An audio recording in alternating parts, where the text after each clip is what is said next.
So hello everyone, this is Priyanshi Gupta here. I welcome you all to this revolutionary course. In this course, we are going to cover the fundamental CSE concepts like networking, computer architecture, operating system, and in operating system we will see multi-threading, multi-processing, and asynchronous programming.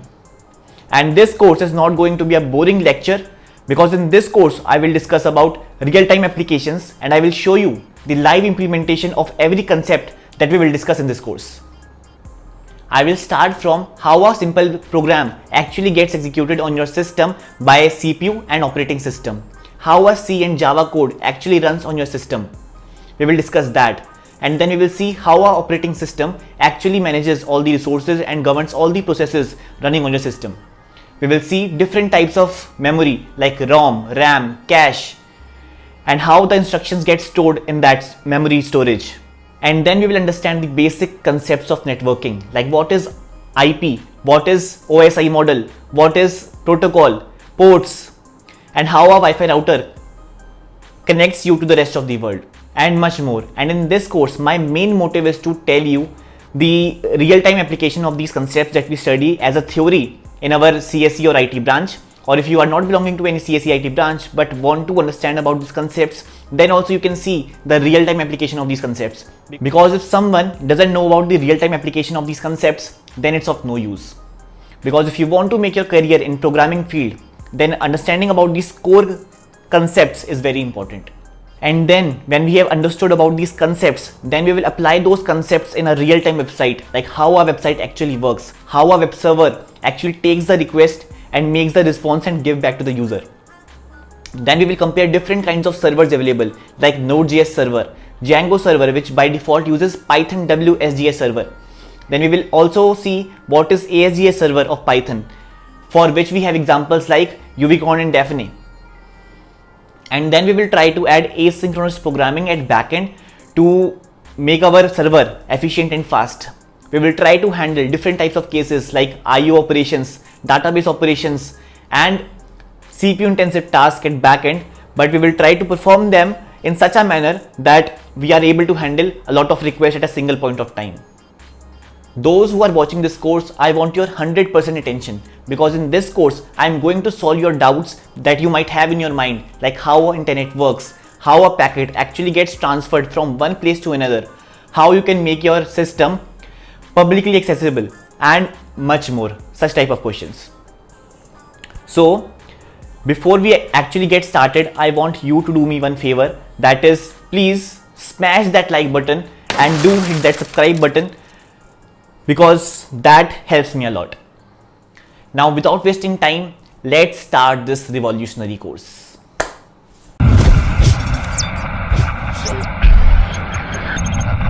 So let's first see how a program actually gets executed on our system. So this is the basic architecture diagram of our system, which consists of CPU, hard disk drive or SSD, then IO devices, then ROM, cache, RAM and GPU. So many of you must be knowing about this architecture, like those who have branches of CSE or IT, or those who have studied on internet or in their schools. Understanding this architecture is very important if we want to know about how actually code gets executed. And we are understanding this because this concept will help us in understanding the multi-threading, multi-processing and asynchronous programming concepts that we will be going to see in this video later on. As you start your system, then the first step that happens is that ROM loads the operating system that is stored in your hard disk or SSD, like there is a code of operating system that comes pre-built or you have inserted in your hardware by some company. Okay, now what will ROM do is it will load the OS raw code into the RAM. Okay, it will take out this operating system code from hard disk or SSD and place that in RAM. So it will make us place here in RAM. So after it gets loaded in RAM, it will start executing on the CPU core. Now I have taken the CPU cores as 4 because my system has 4 cores of CPU. So that's why I have taken this, but the CPU can contain any core like 1, 2 or anything. So the number of cores will determine like how many processes can run parallelly like if there are four processes in my system that are performing a CPU intensive task, so at a single point of time, those four processes can run in parallel on my CPU. So once the OS gets loaded, all the power of controlling my hardware is given to this operating system software. Okay. Now my whole system will govern by operating system, and when you load any application, like whenever you click on any application like Google Chrome or any software on your device, or you run your Java code or Python code, then it will be governed by this operating system.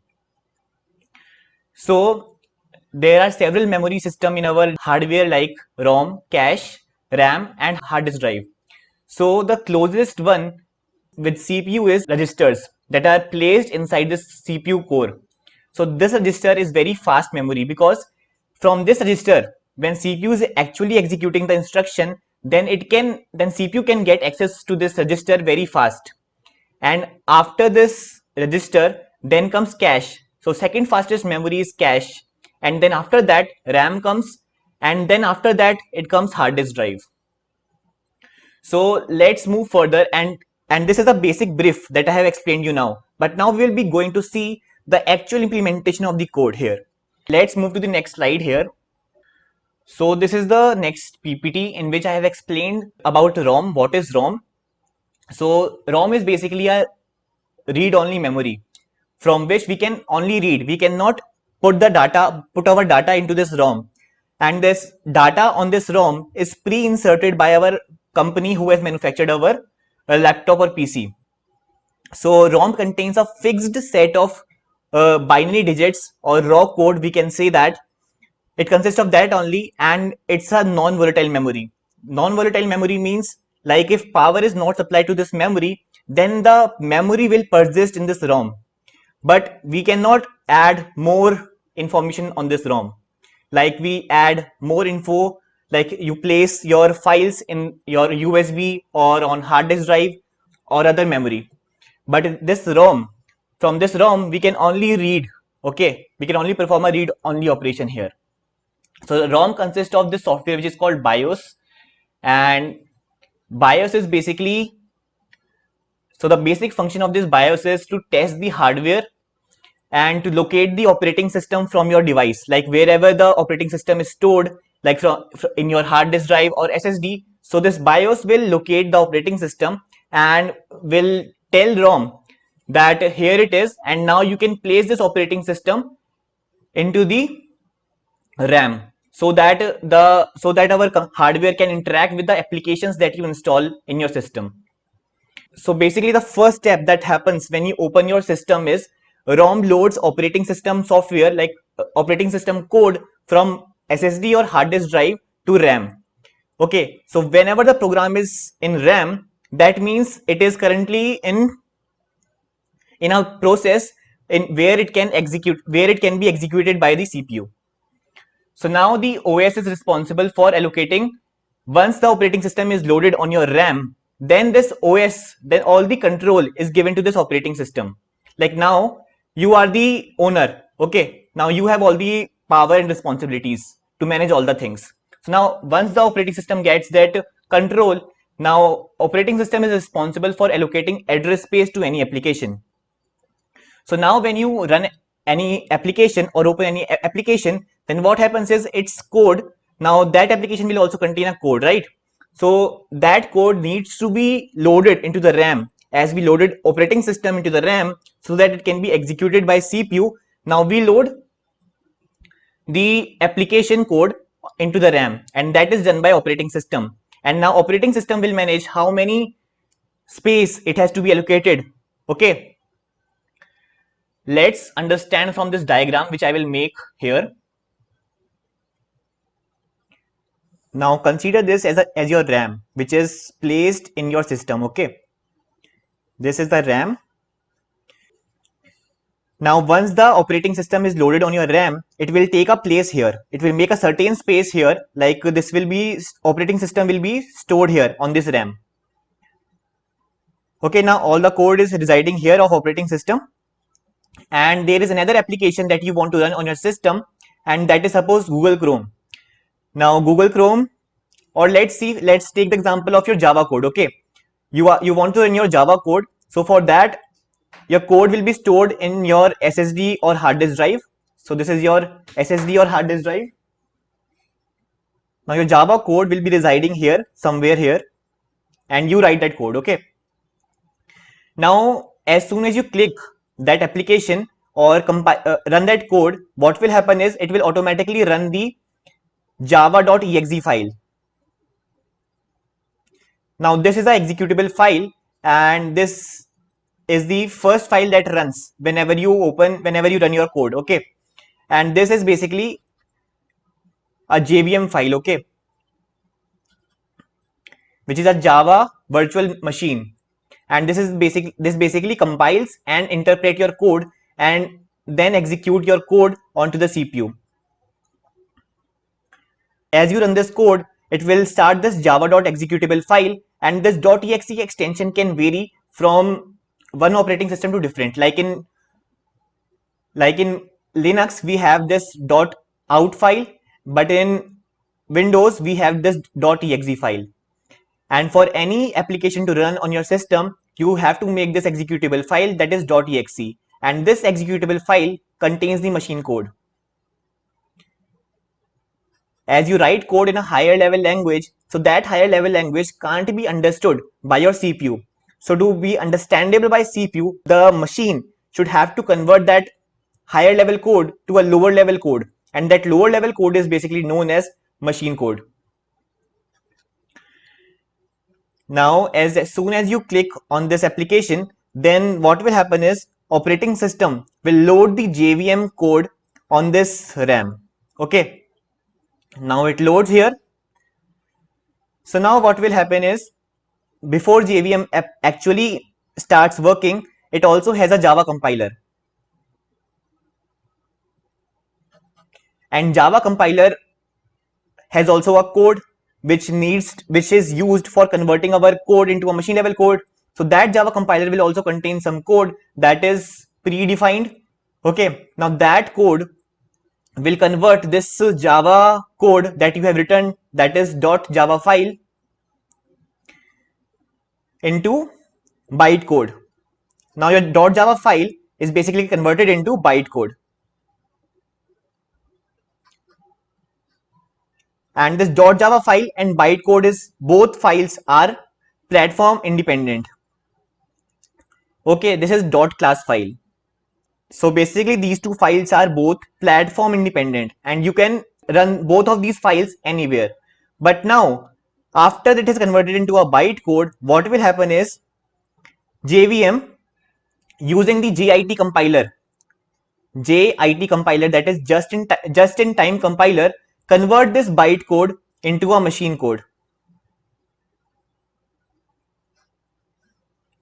Okay, and before machine code, it is actually converted into a assembly language.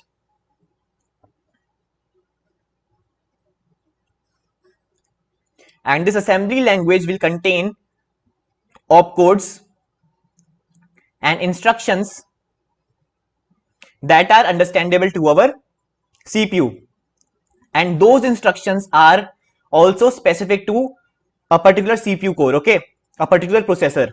Like in my system, I have Intel processor. Now the latest Intel processors currently used x86 processors, and they have a fixed set of instruction set that is called x86 instruction set. Now one question might arise in your mind, that is how this operating system code runs on this on our hardware. So basically the OS creators, like I have Windows, so basically those Windows creators have already created a machine code which is understandable to my processor. They have used instructions in such a way that are understandable to this x86 processor. So they have written the code that uses x86 instruction set. Now if you want to see how these instructions look like, I can show you in my PPT. As you can see here, this is a screenshot that I have taken from Wikipedia, and it consists of certain instructions like AAA, AAD, AAM, and AAS, ADC, add, and call. So these perform a specific function in our CPU core. Okay, I will explain you the architecture of our CPU later on, but currently you can see that these are the instructions and these are specific to a particular processor. Now the same operating system is now running on two different processors like AMD, because in market there are AMD processors also and Intel processors also. So these both processors currently use x86 instruction set. So that's why the same operating system code can be run on both different processors. Now our bytecode is converted into assembly language, and now assembly language is converted into a machine code. And machine code is basically just the zeros and ones.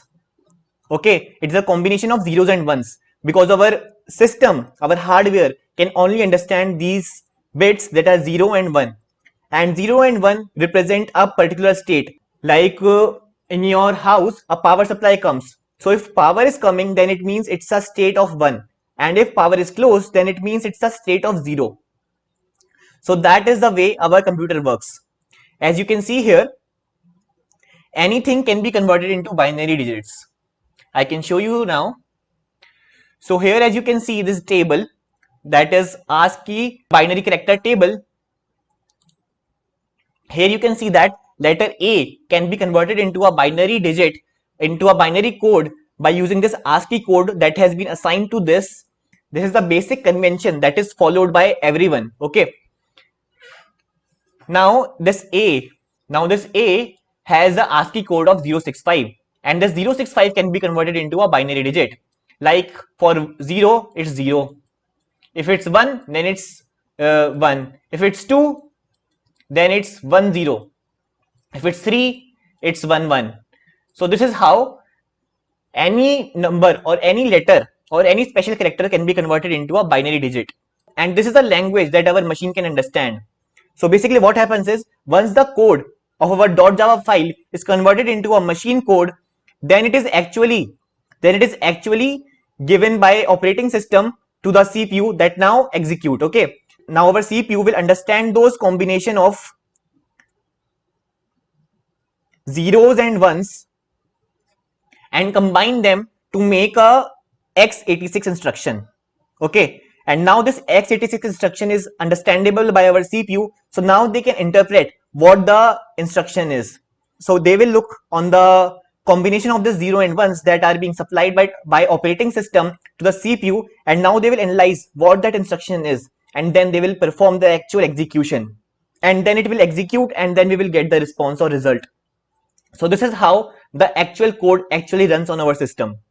And now we will go up one step more deeper into this to understand how the operating system manage all these things, like how it allocates memory to our code, and how it manages resources allocated to a specific process, or how it manages resources allocated to a particular thread, and what is the user space and kernel space. We will now understand all those things. If you were unable to see what I had written earlier on my sheet, so now you can see that. Okay, and this we have already discussed, like different processors have different instruction sets, like recent Intel and AMD processors use x86 instruction set. This we have already discussed. And this is also we have already discussed, like if you open any application by clicking on its exe file, then OS loads the code by allocating memory in RAM and make a PCB. Now we will discuss about what is PCB. Okay, what is this process control block in kernel space, and we will discuss about what is user space and kernel space. Okay, and one thing I want to tell you is that is about kernel. So what is a kernel? Kernel is a core program of operating system that governs all the things. You can consider kernel as a heart of the operating system that will manage, or you can consider as a brain of operating system that will govern everything. Okay. Now kernel acts as an interface between these applications and CPU, memory and devices. If any device, if any hardware or if any software wants to communicate with each other, then kernel will play the major role in between them. Now we will understand how this kernel works and how it allocates memory. And before moving further, I want to tell you that if you are not Java friendly or you do not know about Java, then you must have worked on C program, right? So C program also works in the same way as our Java file works, but in C we have a different extension, that is .c. This is the code that you have written by yourself. Okay, now this .c code, .c extension file will be converted by C compiler. .c file will be converted into a assembly code by this C compiler. Okay, and this assembly code will be converted into a .out file or .exe file. .exe for Windows and .out for Linux. And you must be thinking what this code is written in. Now they have written some machine language code in this C compiler, which converts this .c extension file into assembly code, and these are platform dependent. Okay, platform dependent. And what I mean by platform dependent is like it depends on operating system plus processor. It depends on both these things. So once this assembly code is converted into a machine code that will exist in this .out file, then one question that may arise in your mind is that if this machine code can be interpreted by our CPU, then what is the need of this operating system? Why this machine code should be dependent on this operating system as well? You must be thinking like, suppose I have two systems and both have Intel processor. Okay, both have Intel processor, but on one processor we have Windows operating system, and on one system we have Linux operating system. So our machine code will be different for this operating system as well as for this operating system, even though we have the same processor. Now the question is that like if both are Intel processors, then it means like both have been following the x86 instruction set. Okay, now if both are following this x86 instruction set, then our C code, that is compiler code, must be written in such a way that uses this x86 instruction set. Now why this compiler code needs to depend on this operating system as well? The answer for that question I will tell you later on. You can point that and I will definitely explain you later on, because we have to understand more concept before that so that we can actually understand this. But I can give a brief of that to you. This machine code cannot directly run on our CPU because the kernel of operating system will act as an interface between our application code and the CPU. So it's necessary for the operating system to understand that code. Okay, now another question that may arise in your mind is that if operating system code is written in such a way that is understandable to our machine processor like Intel, so it must be using x86 instruction set as well. And now even our C compiler code is also using this x86 instruction set. So why it can't be understood by this operating system? If it's made for Windows operating system, then why our Linux operating system can't understand that? So basically because the code that we write here is basically considered in user space. Okay, it's basically considered in this user space, and the kernel code is considered as a kernel space. And this user space and kernel space are basically a theoretical concept. So for understanding this, we have to understand that our CPU can basically execute any instruction in two ways, either in a user mode or in a kernel mode. If it executes any instruction in the user mode, then the code that it is executing will have certain limitations, like it cannot directly interact with the IO devices.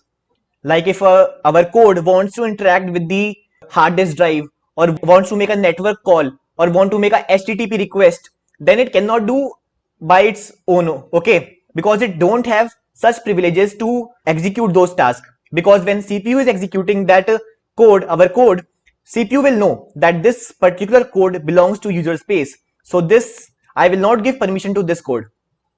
So if our user program, the code that you write, wants to execute those instructions that are IO or some network calls, which can be executed only in a privileged mode. So for that, what it has to do is our program has to make a system call to the kernel. Okay, our code has to make a system call to the kernel. So it will ask that kernel, can you please from my side do this step or perform this instruction? No, actually the instruction will be performed by CPU only, but our CPU will basically switch from this user code to the kernel code. And switching from user code to kernel code is basically means it is moving from user mode to a kernel mode. And when it has switched to a kernel mode, then it has all the privileges. So while it is in a kernel mode, then it is actually executing the kernel code. So our code will basically request that please kernel, can you tell CPU to execute this task? Now CPU will actually execute the kernel code, okay, to make that IO process or to make that network call or anything, making or interacting with database. So all these things has to be performed by the kernel code. C program, the code that we write, that is platform independent, okay. But now suppose if the C compiler or the compiler, after converting this C code into a machine code that is specific to this Windows operating system, will have certain system calls code, okay. Now to make a system call to the kernel, they must be having certain instructions, okay, that is predefined by the operating system. So now if a user program wants to make a system call to the operating system, then there must be a predefined function that must be there to make that system call, to ask kernel to actually execute that task. So now that instruction is now specific to this operating system. This is here comes the role of this kernel, and why our C code needs to be dependent on our, not C code, but actually the machine code or that has been generated by our code that we have written, because the code that we write is platform dependent, because the code that we write is written in a high level language, okay, that is understandable to humans. That is platform dependent because that is actually converted into a machine code, and that machine code is basically dependent on the operating system and hardware. So now I think I have explained you well, like how this C code is platform dependent and what is kernel space and what is user space. But now actually let's see how this user space and kernel space has been created, okay? How our code actually gets stored in RAM and how the kernel actually manages all the things, okay? Let's move to that step. This we have already discussed, like after loading in RAM in user space.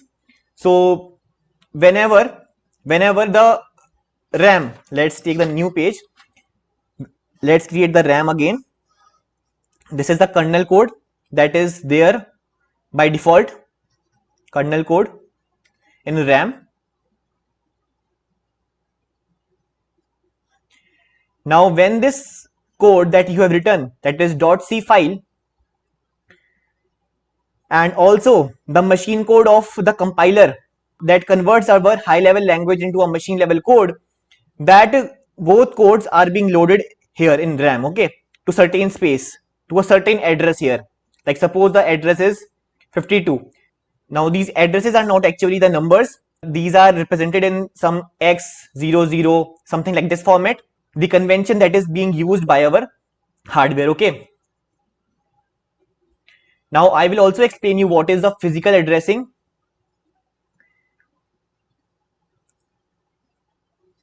and what is logical addressing.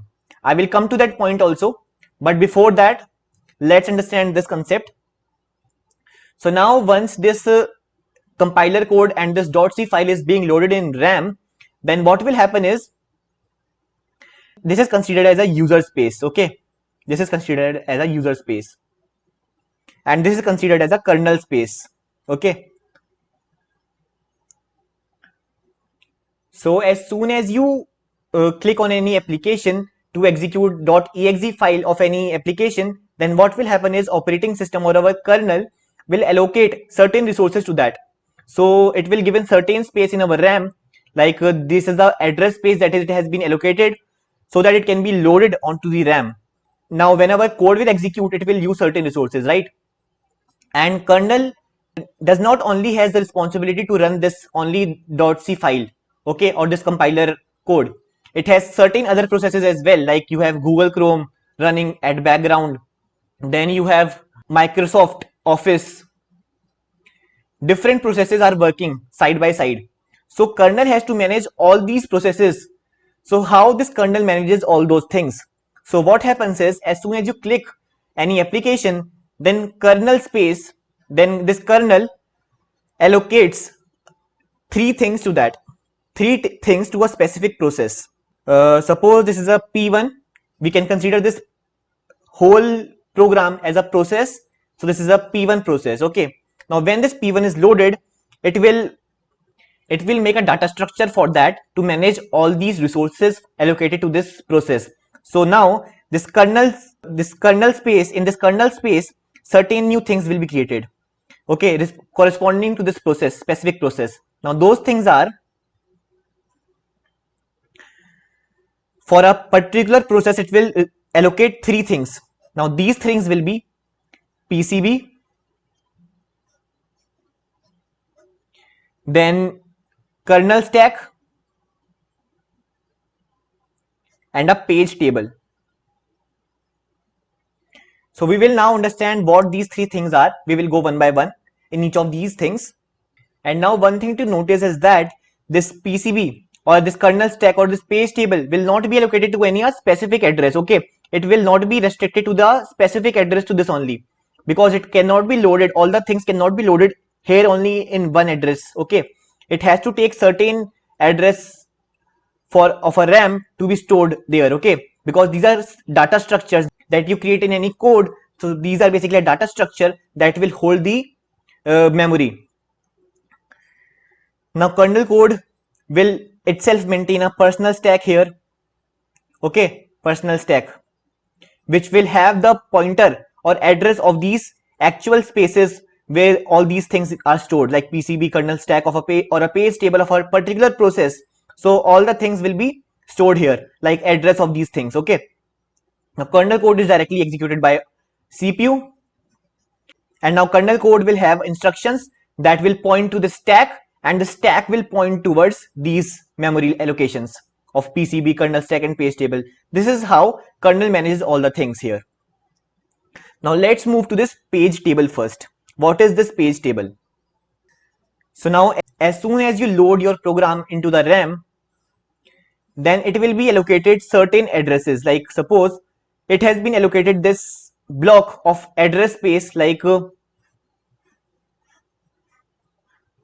9, 10, 11, 12, 13, 14, like this contiguous memory allocation of physical address, and these are basically the physical address, the actual address, okay, of the RAM, physical address of this RAM. Now when CPU execute those instructions, when CPU actually execute those instructions, it doesn't know about the actual physical address of these. Okay, it doesn't know actual physical address of these things, because these physical addresses are basically dynamically allocated. So these physical address might change while the program is executing. So why there is a need of this logical address? Because of security point of view. Now the CPU doesn't know these physical addresses, right? So suppose a process is given a logical address starting from 0 to 9. Okay, now what will happen is CPU will ask another hardware that is called MMU to convert this address of 9 of this 0. Like suppose it is executing the instruction that is placed on this 0 address, logical address. So it will ask MMU to give the actual physical address of this, so that it can find it on RAM and actually execute that. So MMU will ask operating system like tell me the physical address of this particular process of this instruction. So it will ask operating system. So operating system will manage all this thing using a page table. Now operating system will manage a page table here. Now page table will look like this thing. I will show you now. This is the page table, and this is stored in this memory of RAM, and that is considered as a kernel space, because this is managed by kernel, and user process don't have access to these data structures like this page table, PCB, or different things. Okay, that is managed by kernel. They don't have access to that, and that is because of security point of view. If our application code has the access to these type of kernel stack or resources that are managed by kernel, then it is possible that it can corrupt your file, because you install many software from internet, and those softwares might contain some malicious code which can actually corrupt your whole data. So to prevent all those things, the responsibility for governing all the thing is given to operating system, and that operating system is written in such a nice way and such a higher authority that it is no or very little chance of your data getting actually corrupted. Okay, so this is the page table, and this will contain columns, two columns. One is block and one is page frame.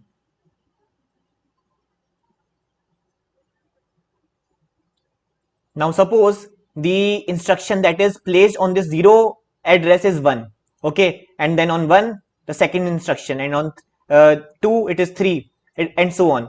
So now this one block is placed on this page table, that is 1 here, then 2 here, 3, 4, and so on. And corresponding the page frame, like the actual address where it is stored, like suppose this one address is stored on this 11th address, on this 11th physical address. So now corresponding to this one block here, the page frame will be 11, so that it can bind those logical address and physical address, and this page table is maintained by the kernel of OS. And similarly 2, if 2 is supposed placed on this 14 physical address, then page frame will be 14 for 2. Then 3 is placed on 12, then 12 will be here. So this is how the actual binding takes place between logical address and physical address, and that is done by the operating system and this MMU, that is another hardware. Okay, and this is the page table that operating system allocates to each process. So this part we have discussed, page table. Now, and we will again come to this page table once we have understood about kernel stack and all those stuff as well. Okay, and now I am not talking about threading here anything, because currently let's consider process only, and then after we have understood process completely, then we will move towards threads. Okay, now let's talk about this process control block. Now what is this PCB? Now this process control block will contain all the resources, like what are being allocated to this process, like what are the resources that the process is currently using, and what all new resources the process is demanding. So all those things will be stored in this PCB, so that our kernel can manage all the stuff, all the resources that are being used by our process. So this is how the kernel allocates resources and manages all the stuff. So it will create these three data structures for every process, like for P1, for this P2 of Google Chrome, then this P3 of Microsoft Office. For everything it will create in such a way and will store in the RAM, and that is considered as a kernel space, because the control is of kernel there, not of user. Now let's talk about what is this user space and what this user space contains. Now as you load all the instructions of your process, then you load that and then they compile, so and then convert it into a machine code. So all that stuff take place in RAM. Okay, now while actually executing those instructions, like when CPU is actually executing those instructions, then you might have written a code in such a way that you are creating or allocating new memory stuff. Like suppose you are creating a new variable here, int a equals to 5. Okay, so this will create a new variable in stack of this user. So user space, so the user process will maintain its own stack. Okay, it will maintain its own stack here, user stack. It will maintain its own stack, and kernel will maintain its own stack. I will talk about this kernel stack later on, but let's focus on this user stack now. So now the instructions of this process will point towards this user stack to access the memory, and then they can extract the data that you have inserted in the stack and perform operation on that. Now suppose you are creating a data structure. Like you are creating a tree or class or a linked list or an array. Okay, like you are creating an array. So these are basically a dynamic data structures. So for those stuff, what you have to do is, like the instruction will point towards user stack, and then user stack will hold the address of those data structures of array or tree, and they will point towards a heap. So this will point towards a heap. So there will be a user heap as well. So along with this code that you have written that is loaded in RAM, you also have the user heap and user stack, which are particular to a specific process. So these all those stuff are considered in a user space, because our user code has the responsibility or has the power to manage all those stuff like user stack and user heap. It has a direct access over it. Okay, but now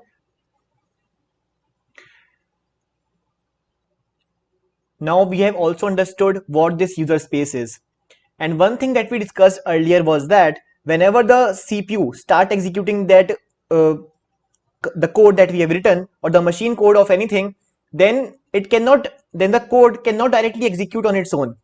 So kernel has to allocate something, like kernel will associate something that now you have the responsibility to read the code that we have written and send that instruction to the CPU to get actually executed, because our code don't have the actual privilege or the power to get executed on the CPU directly.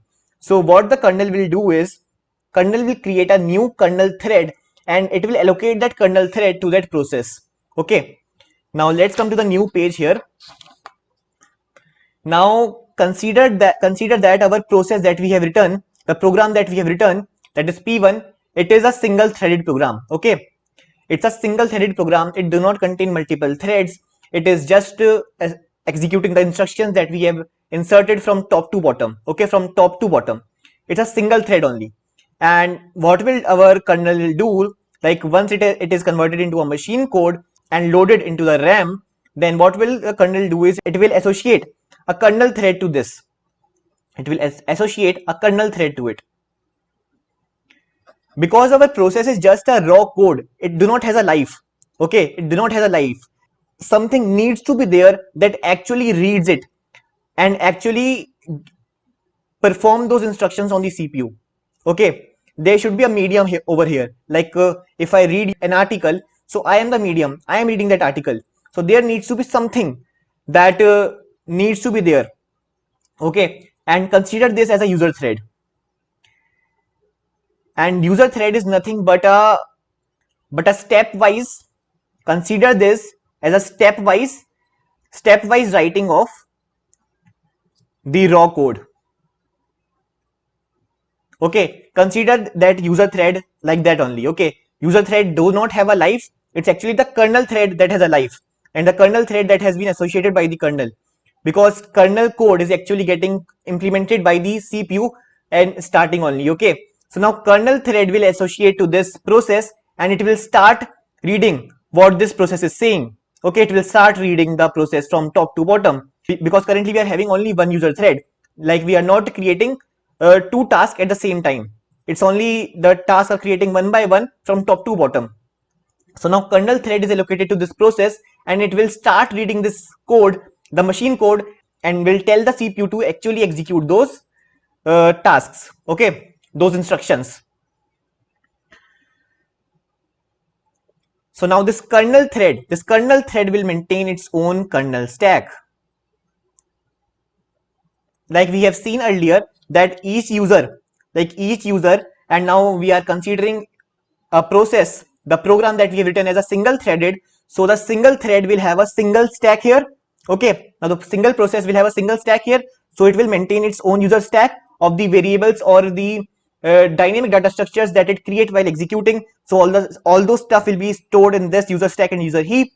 So now the kernel thread that we have associated to this process will also maintain a separate kernel stack here respective to that process, and which is stored here in this data structure. I have written all these things together here, but these are not stored actually like this way, because kernel will associate a new thread towards it. So like we have understood earlier that it maintains a it maintains a process control block for each process. So basically it's a process table that kernel will maintain, and this is for P1, this is for P2, this is for P3, like this will contain a PCB for P1, then PCB for P2, then PCB for P3. So now it will also maintain a kernel table here, kernel thread table. It will also maintain that, and in that table it will store the details of K1, like K2, K3. Like suppose it has allocated the K1 to this process, okay, and consider this process 1 has a thread 1, okay. This is a single thread, this is a single process and a single kernel thread that has been allocated by the kernel. So now this kernel thread data structure will also store a process ID, so that kernel can uniquely identify that the kernel belongs to this process or this process, okay. This data structure will contains the port ID as well, okay, so that it can uniquely distinguish between different processes threads. So now we have understood that it allocates a kernel thread, and kernel thread will actually read the program and tell the CPU that now execute this instruction, now execute this instruction. Now you must be thinking, what is the role of a JVM, Java Virtual Machine, or the C Python that is actually the interpreter of Python code, okay. What is the role of that? So basically it's a layer of abstraction. First, the interpreter or compiler will actually, it's because it's different in different architecture, in different type of language, so it basically converts the high level language to the machine code so that it can be executed, and that machine code itself, like the Java Virtual Machine or the compiler of C or C Python, will actually get executed by the kernel thread, that the kernel stack that has been allocated to that process, okay. So it will itself get executed by the kernel thread, and then after that code that is written for converting the high level language code that we have written into the machine code, then it will tell that, then this JVM code will tell which is currently executed by the kernel thread. It will tell the kernel thread, okay, now the work is done, now the conversion has been done, now you can execute these instructions of the code that we have converted now, okay. Now it will assign the role to kernel thread that now you can execute this. So now the kernel thread will actually execute the code that we have written step by step from top to bottom and execute on CPU. So CPU will perform all the arithmetic logical operations and gives us the result. So this is how the process is actually executed by the operating system and the CPU. Now let's move towards the PPT and let's see what is left in that, and then we will actually see what is the multi-threading process is, okay, how the multi-threading works actually, and how the multi-threading works at a user space and at a kernel space, how it works. We will see all the stuff, okay. Now let's move first towards the PPT and let's see if we have left something, then we will discuss about that. This we have already discussed, that what is process control block and how the RAM loads in user space. OS decides when to run it on CPU and on which CPU core.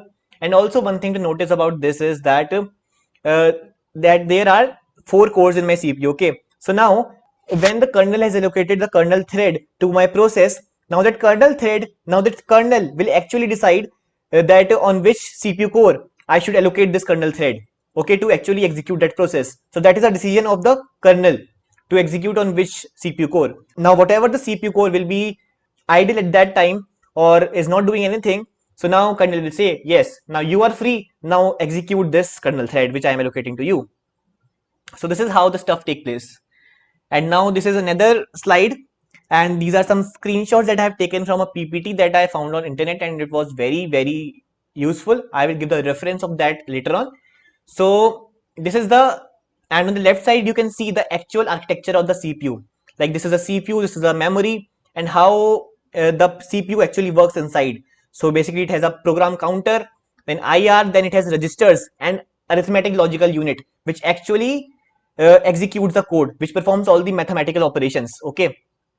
So it will take the input as binary digits, and then it is designed in such a way that it will find out the combination of zeros and ones as if it corresponds, like suppose the data is coming in the form of zeros and ones, then it will match that now, okay, this combination of zeros and ones corresponds to my this instruction. Okay, now I will execute this instruction, and also there will be a address of the register mentioned on that. The combination of those zeros and ones will also consider, or will also have the address of those registers that are present in CPU. So x86 processor has these registers that I will show you now. So the register names of this x86 processors are AX, BX, CX, DX, SP, DI, BP and SI. So these are the registers names that are mentioned there. Okay. And then it has been written here that kernel assigns kernel thread to a process, and kernel thread will start passing instruction to the CPU, that I have already told you. But now CPU will know that it is executing in a user mode. Okay. So now the CPU will know that it is actually executing the user code. So it will know that, and now it will execute that instruction in a user mode.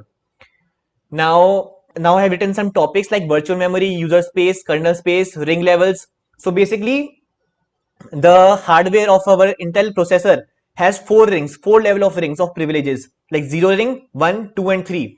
So basically this 0 ring is the one at which kernel works.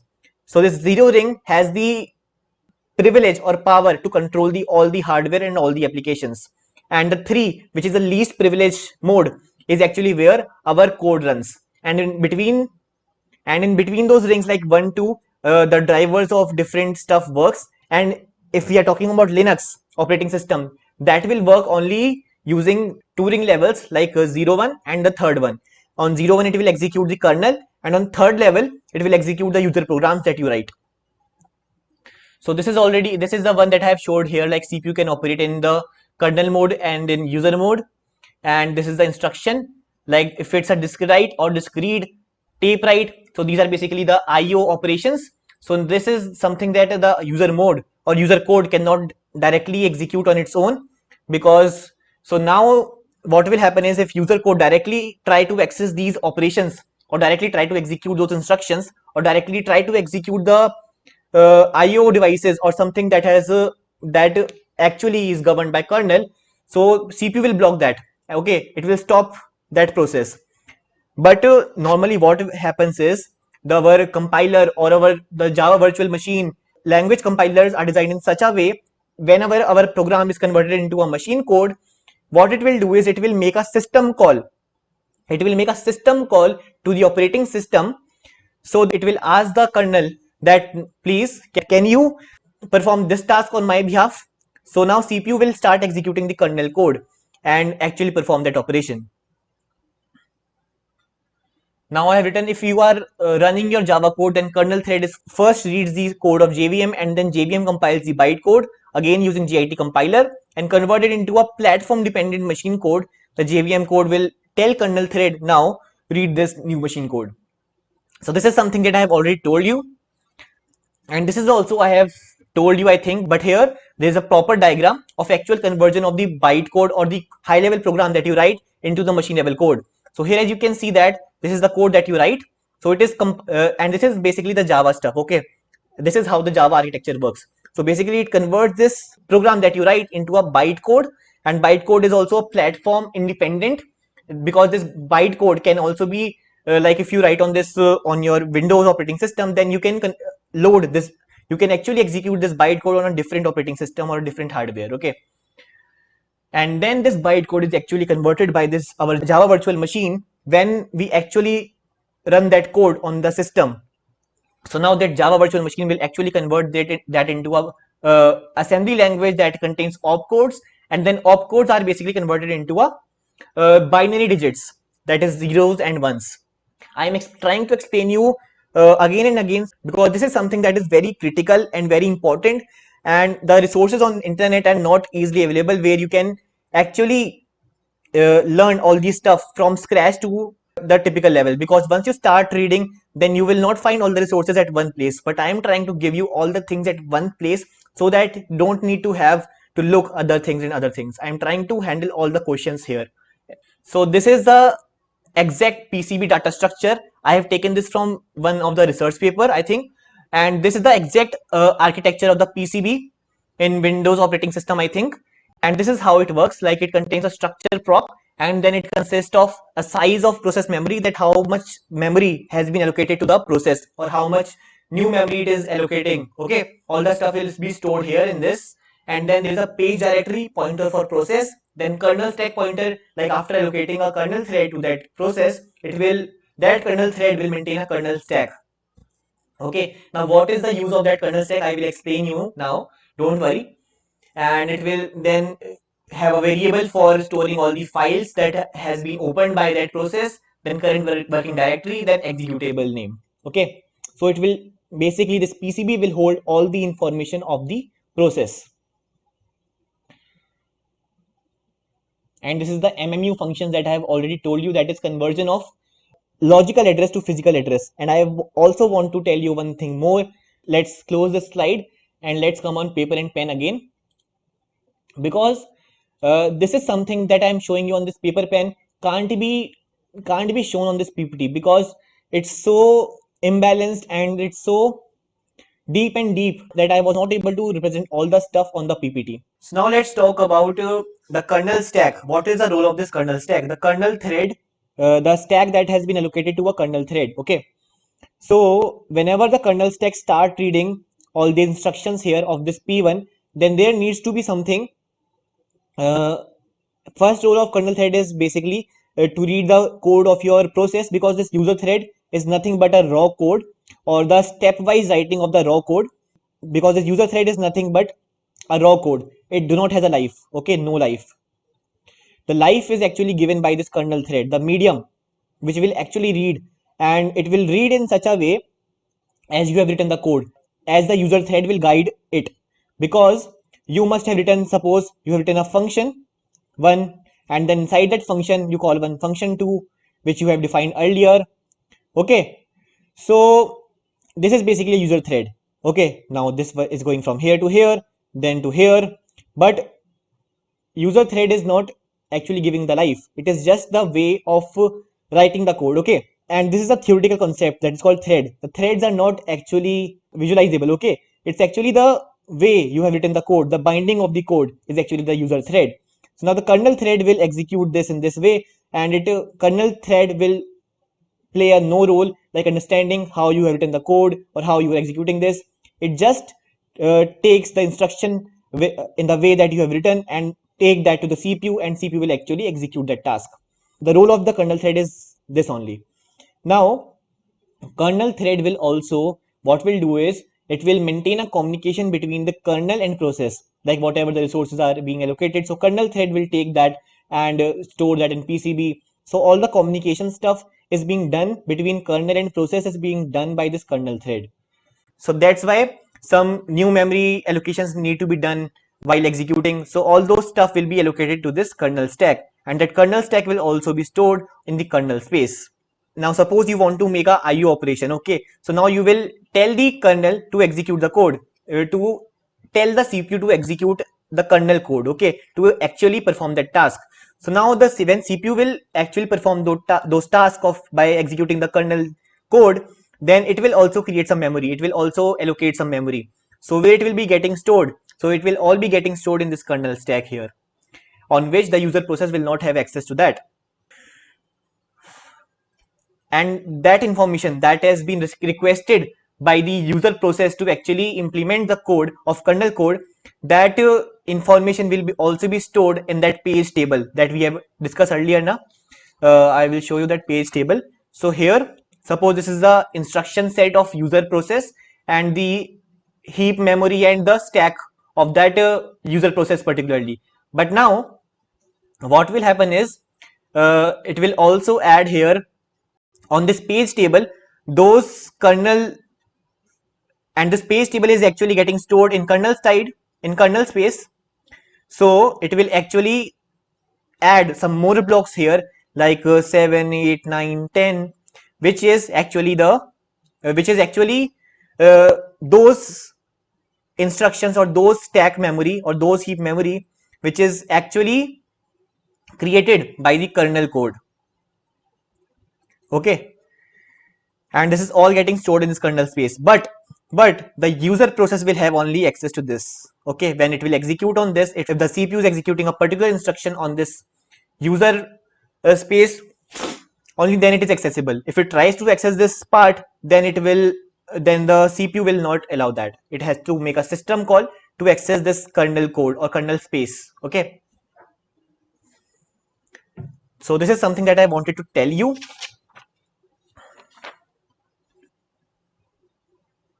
So we have discussed about kernel space, user space, PCB, kernel stack, page table, MMU, logical addressing, physical addressing, RAM, and how the RAM has space for user space and kernel space. And one thing I want to tell you, that user space and kernel space is actually created in this RAM. Okay, every instruction or everything is getting stored on this RAM. Okay, there is nothing beside this, that because in many books or many PDFs or many PPTs, they create a separate, like they do not mention about RAM, they just create a user space, and this is a kernel space. And in this user space, there is a process which is actually getting associated to a kernel thread, and there is a mapping here to a kernel thread, and a kernel thread will execute. But this is not the way of representation. The actual way of representation is on this RAM, because it's actually on this RAM that all the instructions and all the heap and stack are actually getting stored, and the memory is getting divided into a user space and kernel space. So basically the user space and kernel space is the memory of those physical addresses of those RAM. Okay, so I think I have discussed everything now, and now let's actually move towards the multi-threading process, and we will discuss the multi-threading process in two languages, that is Python and Java, because they both have a really different pattern of multi-threading. So that's why we will consider two languages here, that is Java and Python. So let's start from here only. So now currently our process has only one user thread. Code is written from top to bottom, and it is not allocating separate thread. Okay, so there is only one user stack and one kernel stack.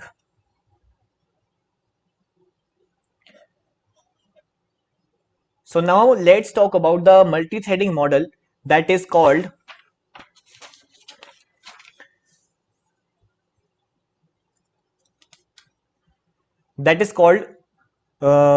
many to one. Let's talk about this multi-threading model that is called many to one. So in this model, what actually happens is, I will show you now. So this is our process P1, and this has a code files, and also it will also has a heap. So now instead of having only one user thread, it has three user threads. Okay, now it has three user threads, and each thread will be allocated a separate stack.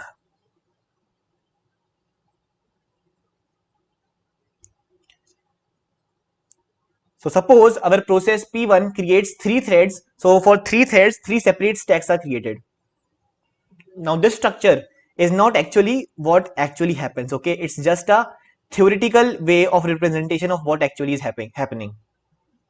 Actually what is happening is in the same way that we have discussed earlier, that all the stuff is getting stored here on this RAM, and instead of creating only one user stack, now three user stacks will be created here, like stack 1, then stack 2, then stack 3. Okay, and this user threads are nothing but a raw code, but just the way of writing the raw code. Okay, the stepwise writing the code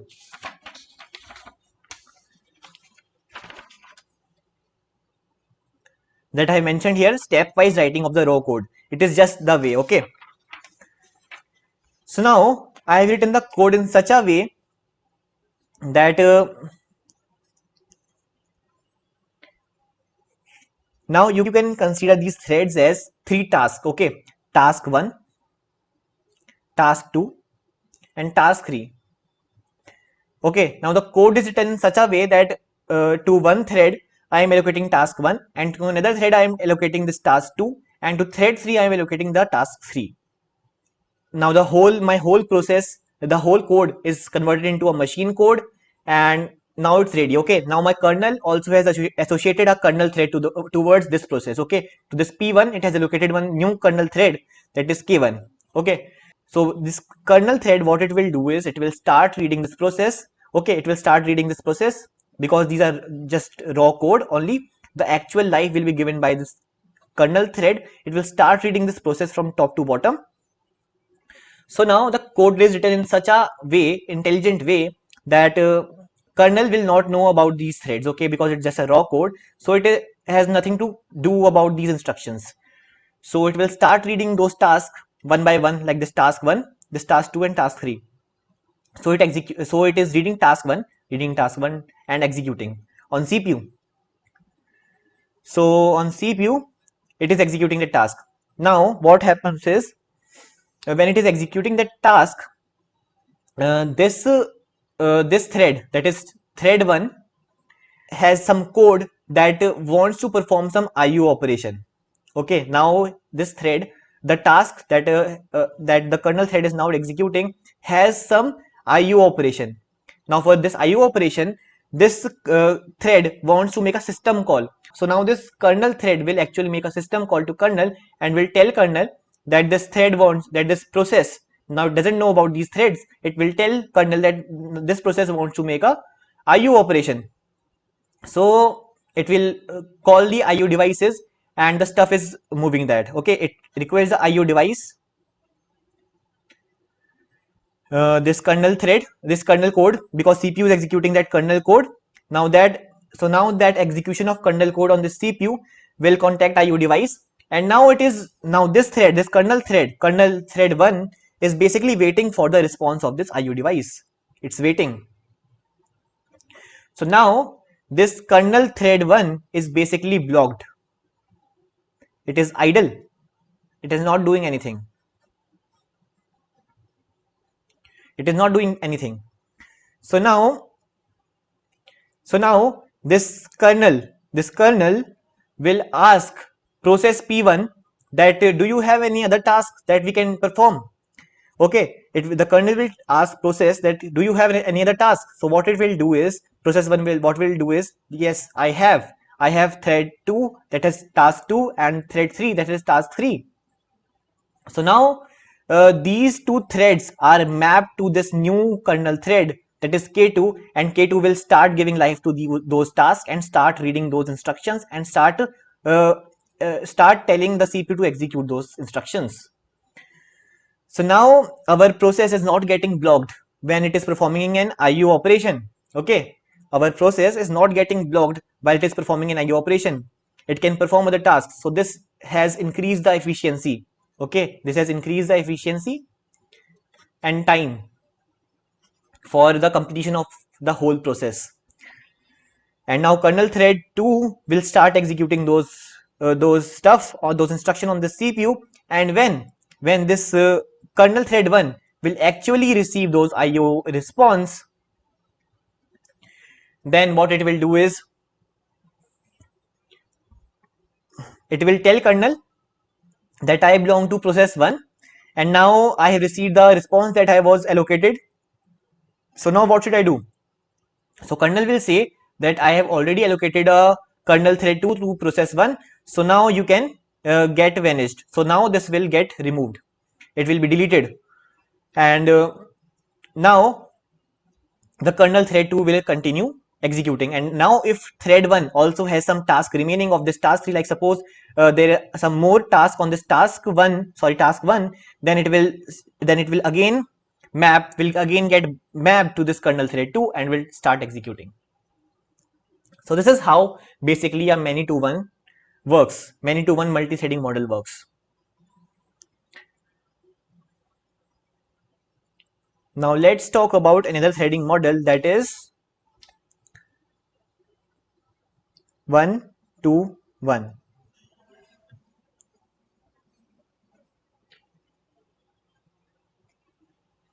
So now what happens in 1 to 1 is that we have a process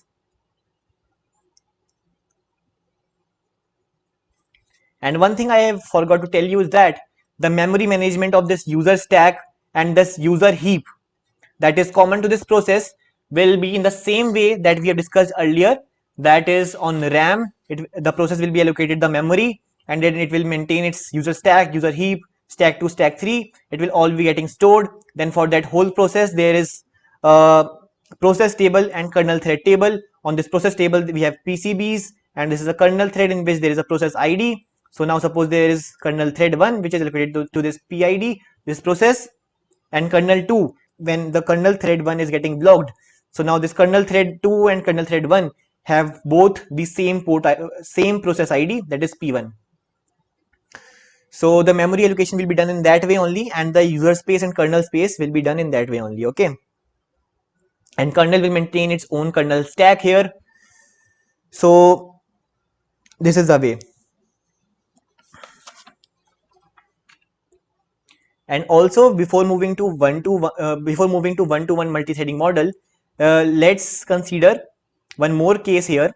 That is, suppose kernel thread 1 has been allocated to this process 1. Okay, now some kernel thread 3 is allocated to a new process, that is P3. Suppose it is P2, and another kernel thread is there, it is K3. So suppose this kernel thread 2 and kernel thread 3 are being executed on the same CPU core. Okay, on same CPU core. So now at a single time, the CPU core cannot execute both these threads, right? At the same time, it cannot execute both these threads, because at a single time, the CPU core can execute only one instruction at a time.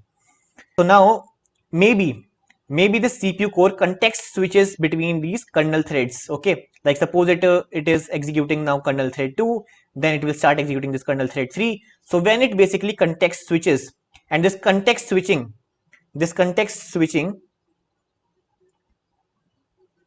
can be done if in case of IO operation.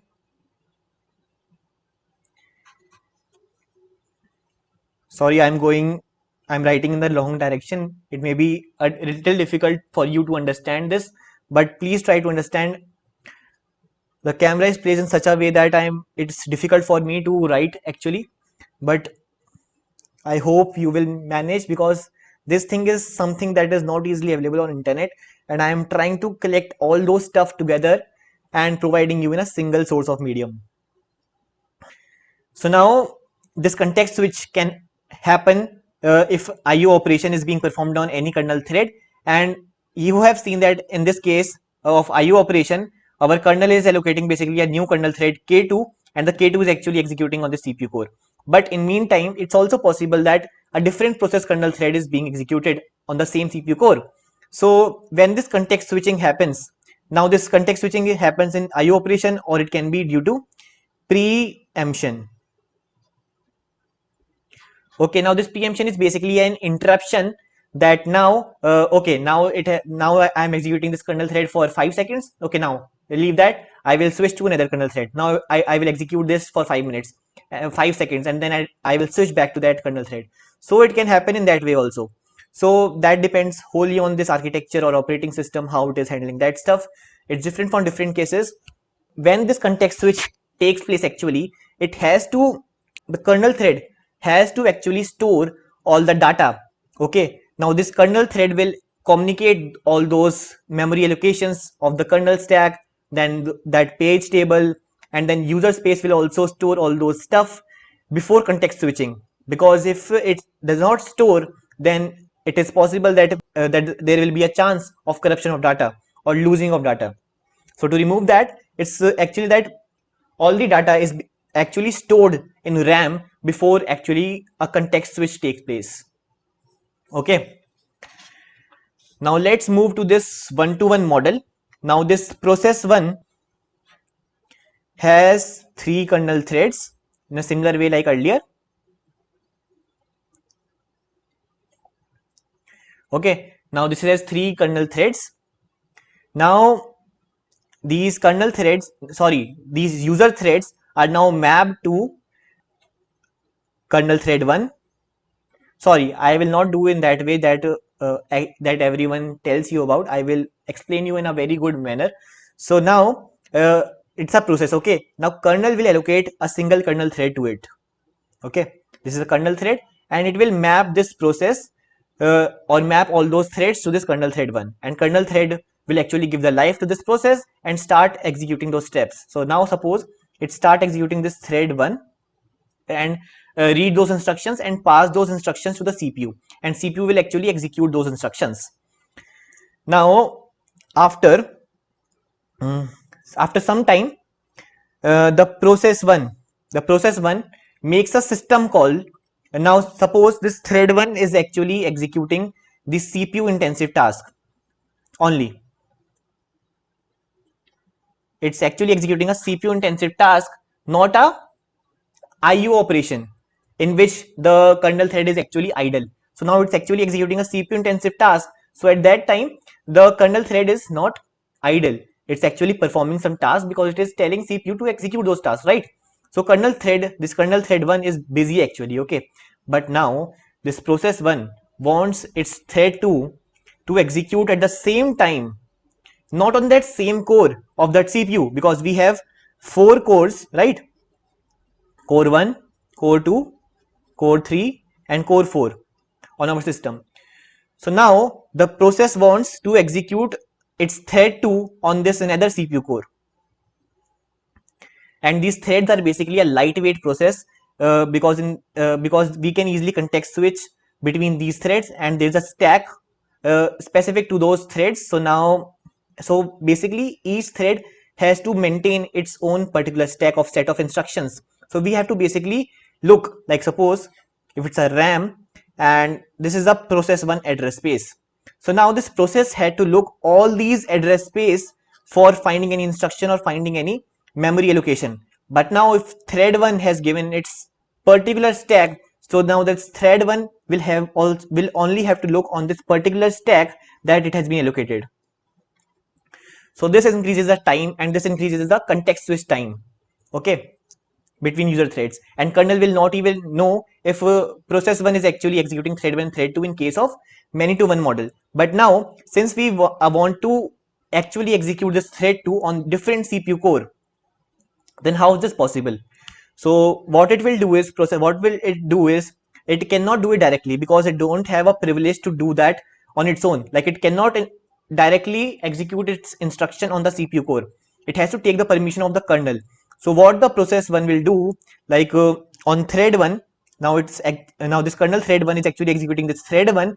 So what it will do is the code is written in thread 1 such a way that it will make a system call to kernel that now I want another kernel thread to be allocated to my another thread 2 so that it can be executed on another CPU core. So now it will tell kernel through system call that I want one another kernel thread. So kernel will allocate, okay, I have some free memory or free resources. So now it will allocate a new kernel thread to this to map this thread 2 over this here.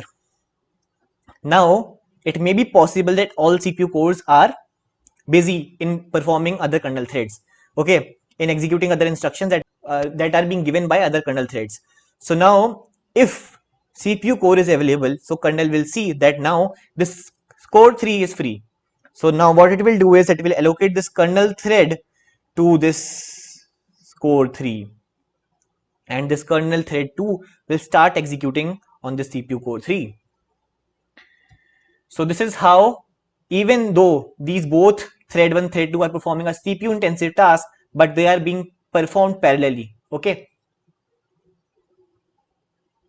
And one question might arise in your mind is that, like suppose if this thread 1 and thread 2 wants to communicate between each other, like the raw code wants to communicate between each other, then how it will do, like how will these kernel threads will actually communicate between each other? This happens using the kernel stack.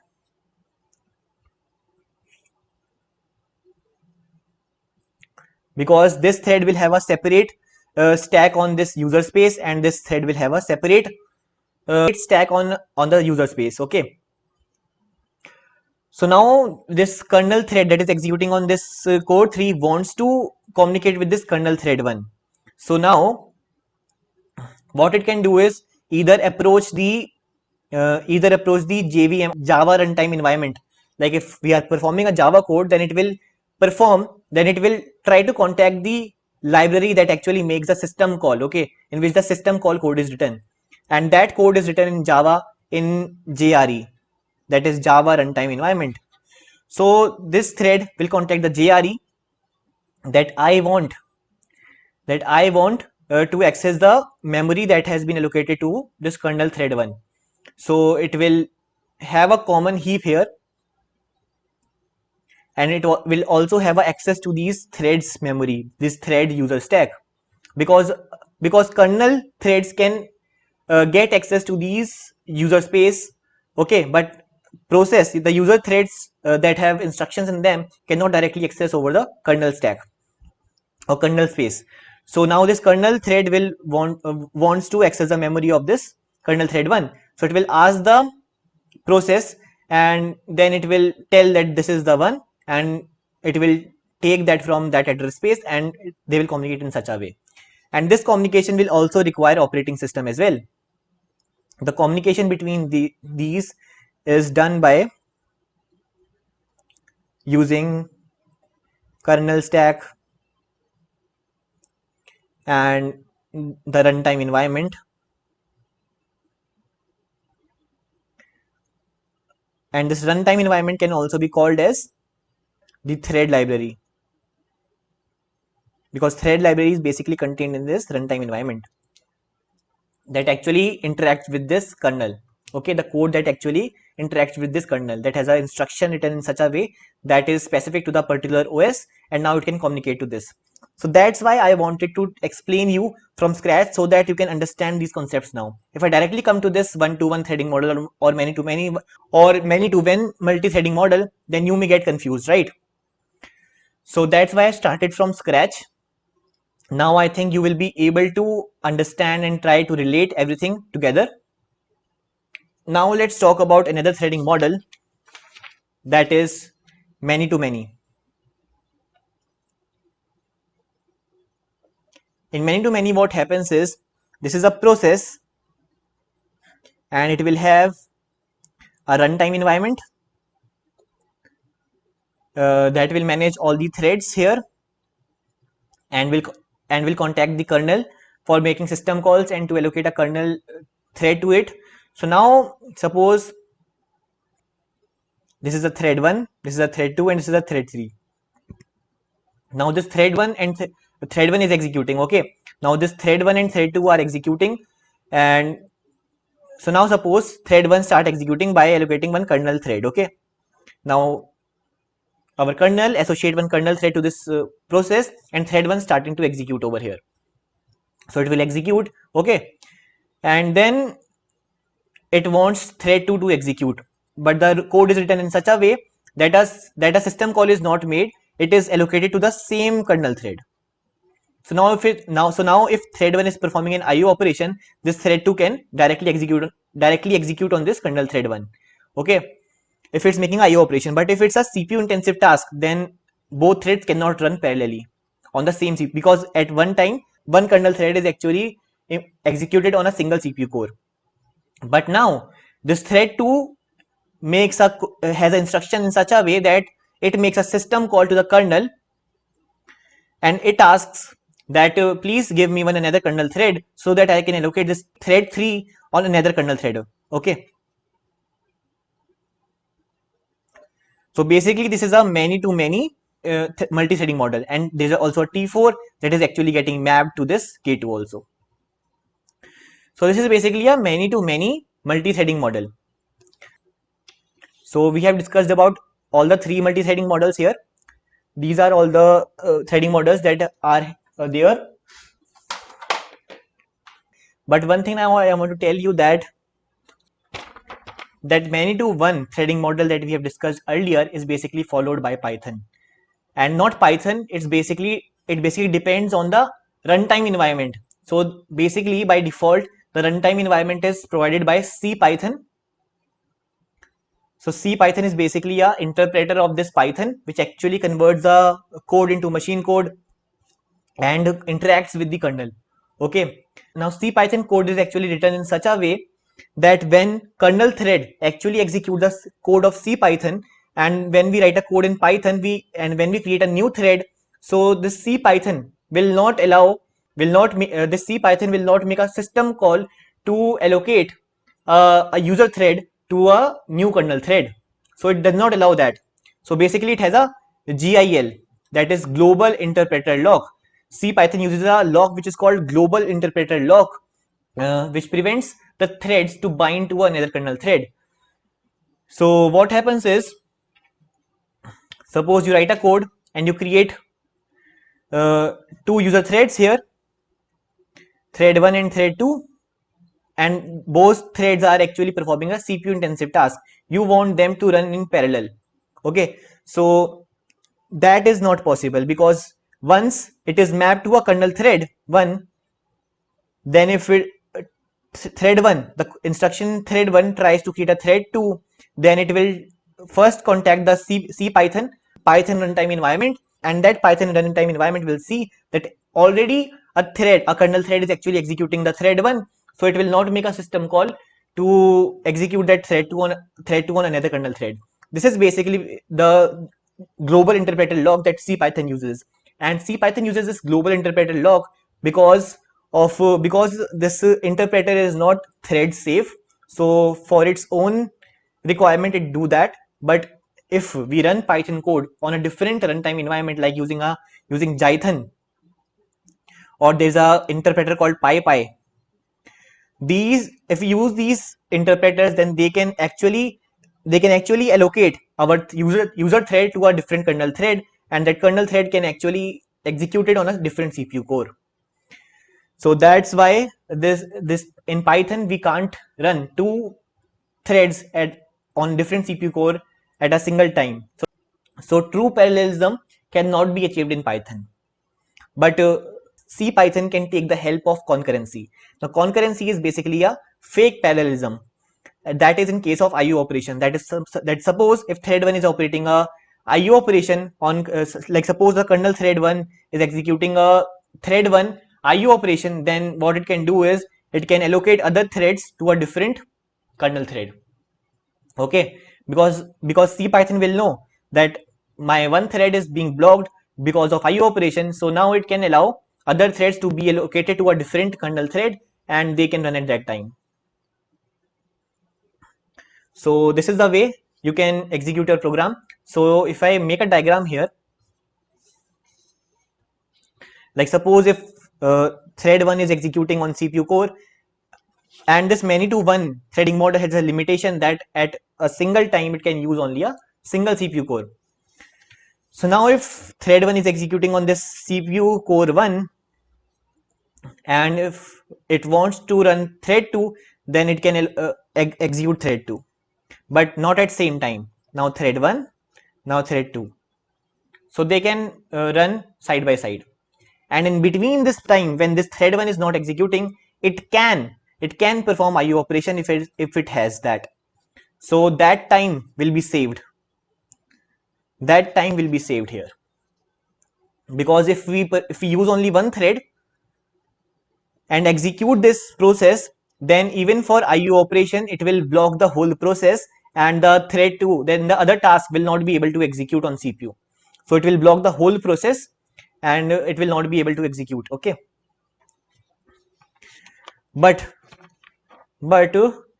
the Java, that is Java virtual machine or Java runtime environment, actually you use this one-to-one or this many-to-many threading model,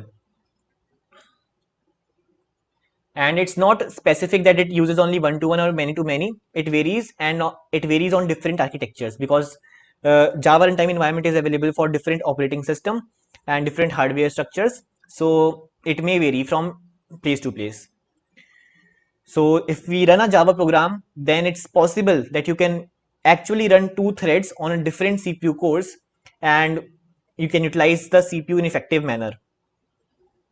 Now let's move on to PPT and let's see what are the disadvantages of using multiple kernel threads at the same time, like running one kernel thread on one CPU core and running one kernel thread on another CPU core. Okay, let's discuss about that, and let's discuss about the advantages and disadvantages of using multiple kernel threads, then using multiple user threads. Okay, what are the disadvantages and advantages? But the concept I have already explained you on these pages. Okay, so I hope you like this stuff. If you are liking this video, please do hit the like button and don't stop here. Just watch the complete video, because many more interesting things are coming in this video. So stay tuned and keep watching. So this is the kernel space and user space that I have already explained you, right? This is a CPU which has 4 different CPU cores. This is a user space and kernel. And please, this is a diagram that you can easily find on internet, right? This user space and kernel space. But from this diagram, you can't actually understand how this user space and kernel space is being used, and what is this user space, where it is this user space. So user space and kernel space is basically on RAM, the physical addresses that are associated to a user process that is a user space, and those physical addresses that are associated to a kernel that is governed by kernel, that is called as kernel space. So please don't get confused from these diagrams, okay? Because that's why I explained by using paper and pen. So let's move further, and here I have described the same thing, the system call that I talked about earlier. Then the mapping of user level threads on kernel threads is done by a thread library. Okay, that thread library can vary from one language to another. That depends on the runtime environment. Like for Java, we have JRE, Java runtime environment, which has certain libraries which are native to a particular platform. Okay, and that is also I have explained you, because the system call functions can vary from one operating system to another. That's why the machine code is platform dependent. I'm trying to recall things again and again so that it is settled in your mind and you can understand the things in a more better way. Okay, now let's move to this many to one. This is basically a multi-threading model that CPython uses. Not Python, CPython, because Python can be implemented on Jython as well as PyPy or other runtime environments available. And don't worry, I will actually run the code in front of you, and we will be actually using this multi-threading concept in our project. Like I will be showing you how this multi-threading concept can be used in our web servers to handle multiple requests at a single time. So I will be showing you that also, and we will also be talking about asynchronous programming and how we can handle multiple requests at a single time in a web server. When actually a request comes, then most of the requests actually perform some database operation or some IO operation, like file read or a database read. So at that time, our thread that is associated to that request is idle at that time. So we can actually use that time for executing the other task. Okay, and that's where we can use this multi-threading concept. And also we're going to be comparing the Node.js asynchronous server and the Django WSJ server, and then we will be actually converting our Django server to behave like a Node.js server so that it can perform actually fast. So basically, when we use a many to one threading model, then the kernel thread doesn't know about what is actually happening inside the threads. Like thread 1 is calling thread 2, thread 2 is calling thread 3. So it doesn't know about them, right? Because those thread contains only a raw codes or instructions in such a way that they are moving from one to another. So what kernel threads doesn't know about that. So that context switching can take place at a user space level only, and as I have already explained you, right, that the stack is allocated to a separate thread. So we have to save only certain amount of stack, or we have to look only specific physical addresses that are allocated to that specific thread to make a context switch between those threads, right? So that is easy. That switching can be done at a very little resources available. So that switching is very easy. Okay, one disadvantage that can happen there is that is a lack of coordination between the user level thread manager and the kernel, because the thread manager has to allocate the another thread to the kernel thread, right? Like if it's executing the thread 1 and then it wants to switch to thread 2, then thread 2 needs to be mapped to the kernel thread, right? So a proper communication needs to be maintained between a user level thread manager and the kernel. So in this, no actual parallelism take place. And this is basically a many to one threading model that actually happens, and this is basically a preemptive multi-threading many to one threading model. So basically what happens is there is a user space, kernel space, and I have already explained you the user space and kernel space on RAM. It's actually getting stored everything on RAM. So this is just a theoretical explanation or representation of a actual thing that is actually happening on this RAM. Okay, so now there is a thread manager. So now it is actually mapping all the threads to one kernel thread. So now if thread manager has allocated thread 1 to this kernel thread, so the kernel thread will execute the thread 1, and then there's a timer that has been created so that it can interrupt in between, and then the thread manager can allocate a second thread to kernel thread. Okay, and that timer can be allocated in the user space and kernel space as well. Basically this timer is allocated by the thread manager itself so that it can switch from one thread to another, and that switch can be easily done because it's a user level thread switch only, not a actual context switch between processes. So suppose I create a preemption level of 5 seconds. So for 5 seconds it executes one thread on kernel thread, then switches to another thread 2. So now the instructions of thread 2 are being done on kernel thread 2 on kernel thread 1, sorry. So this is how it will all work, and this is the one-to-one threading model that I have already explained you. Okay, and many to many is basically a little complex because a kernel has to manage, so there needs to be a very strong communication between a user level thread manager and the kernel. Okay, and that's increase the cost. Okay, so if we are using kernel threads actually, like if we are using kernel threads for a single process, multiple kernel threads for a single process to be executed on a different CPU core, it actually increase the cost because there is a chance that kernel threads have to communicate between each other.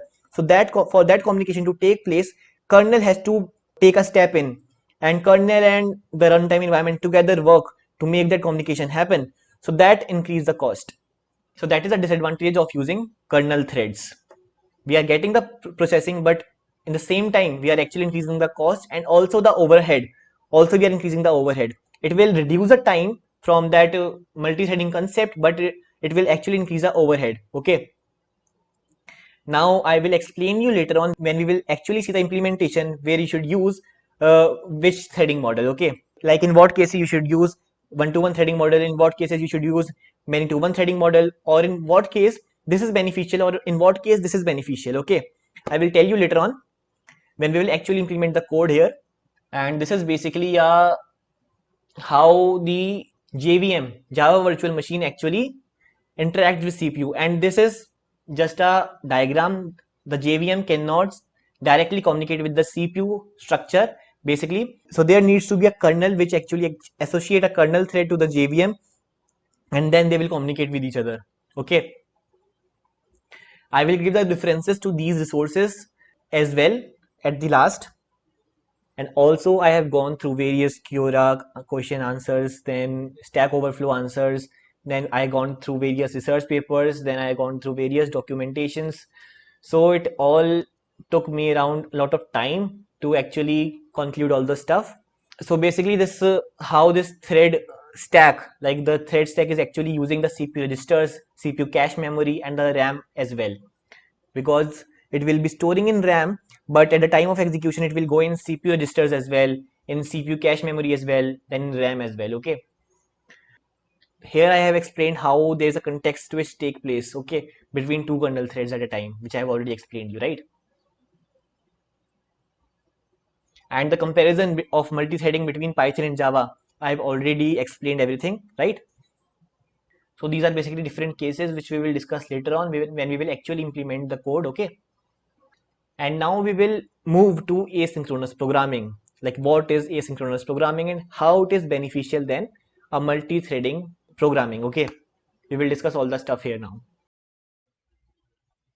One thing that I forgot to tell you is that, like, while executing the machine code on the CPU, the CPU will it's possible that we are creating new variables or allocating new memory space.